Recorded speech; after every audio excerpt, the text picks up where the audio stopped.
My name is Jack Shaver, and I've come to Elmira with this Lockheed P-38. This airplane is especially exciting for people to see because there are so few of them. I think there are only 7 of them flying in the whole world today. This engine is the V1710 Allison. It develops about 1,400 horsepower, and there are 2 of them. The propeller is unique in that it's an electric propeller. Most propellers on the old airplanes were hydraulically operated, but this one was operated electrically. The machine guns, the 450 caliber machine guns, were up in the front end of the airplane. And the armament on the airplane was configured differently in different airplanes. Some had cannons, and some had more guns, and some had fewer. They even had a photographic version of this airplane, which had a glass nose on it and cameras in there for reconnaissance work.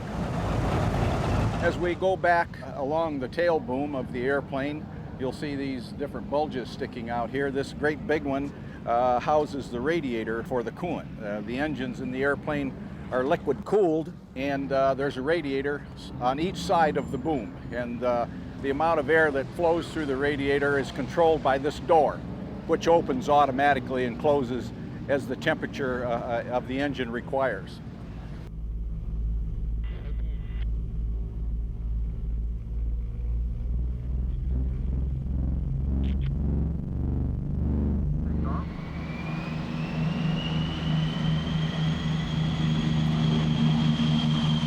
The P-38 Lightning, of course, powered by a pair of Allison turbocharged engines. They rotate in opposite directions. It makes the airplane easier to handle if you lose an engine.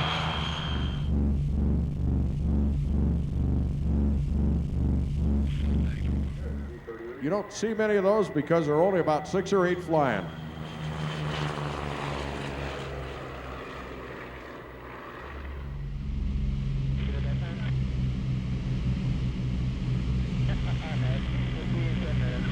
As we go along the back of the airplane, you see the elevators here. These big weights on the top and the bottom are counterweights so that the elevator is more or less balanced and it doesn't try to go one way or the other when you're flying. And of course it has the 2 rudders and stabilizers on each side.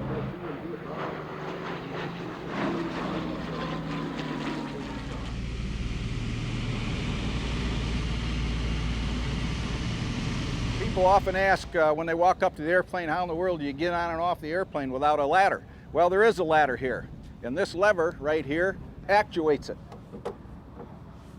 I hope. If you watch, this comes down. Now we can climb up on the airplane. This thing was built for 20-year-olds, not old guys like me, but as you can see, it works very well. And once again, the P-38 passing in review.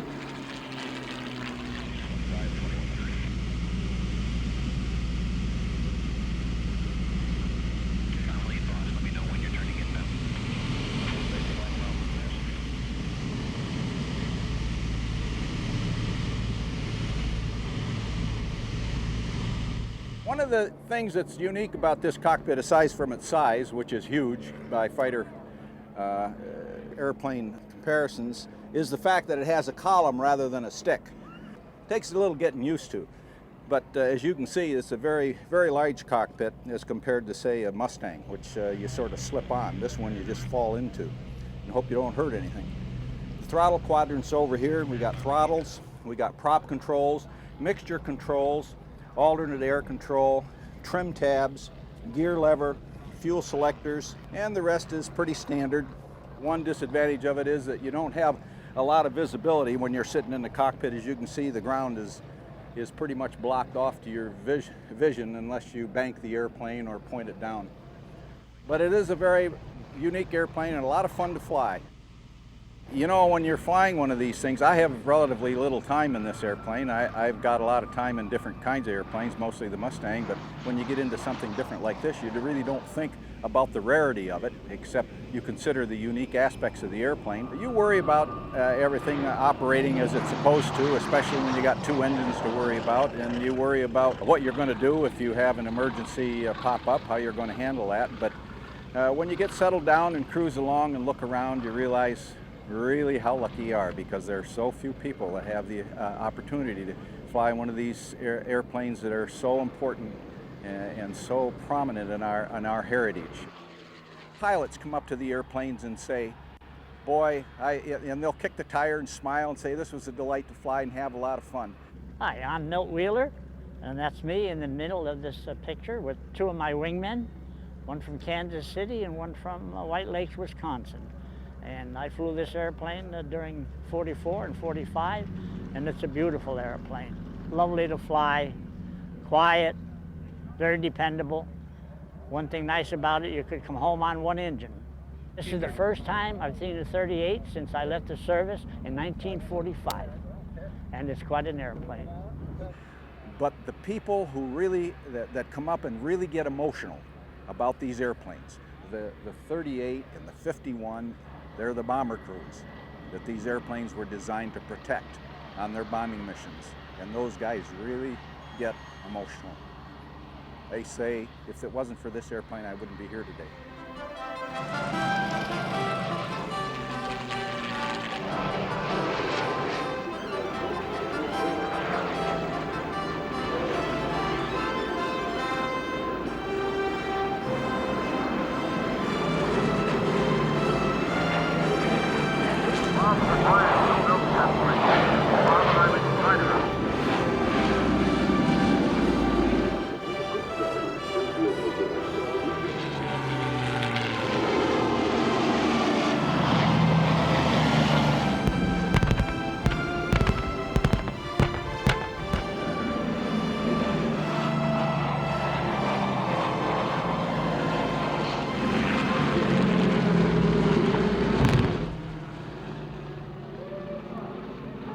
My name is Marge Bong Drucker, and this is my picture that was on Richard Bong's plane, who I was married to. That picture was taken 52 years ago. Richard was the outstanding ace of World War II. He was the fighter pilot who accumulated the most enemy victories. His total was 40. General Kinney said in his book that probably that number should be doubled. I, along with so many other people, really owe Richard one. And maybe this is the way that I can help repay as well. I think it's so terribly important that we don't forget what our veterans in World War II did. It's our responsibility, really, to keep educating people, especially young people. They don't know the sacrifices and the real extreme displays of courage that all of our men and women went through for us today.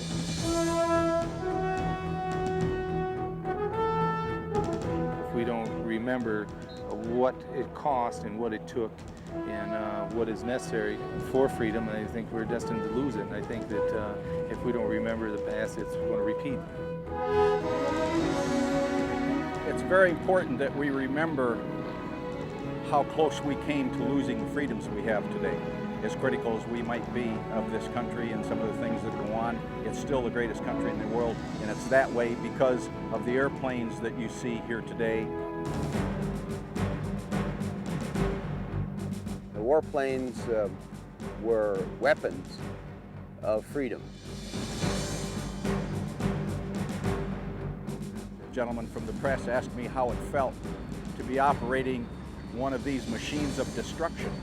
And I said, this is not a machine of destruction, this is a machine of peace. And that's why we're here doing this today. I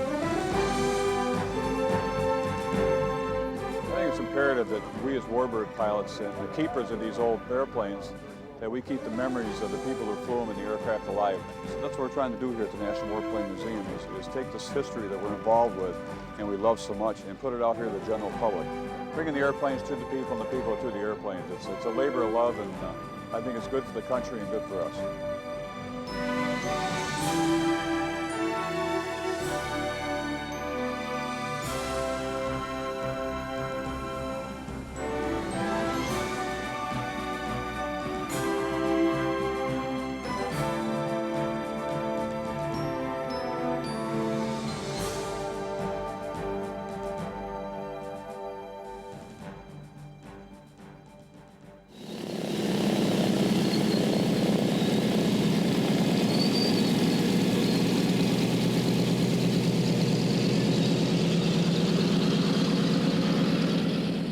I think he's going to be going, how you say, fast.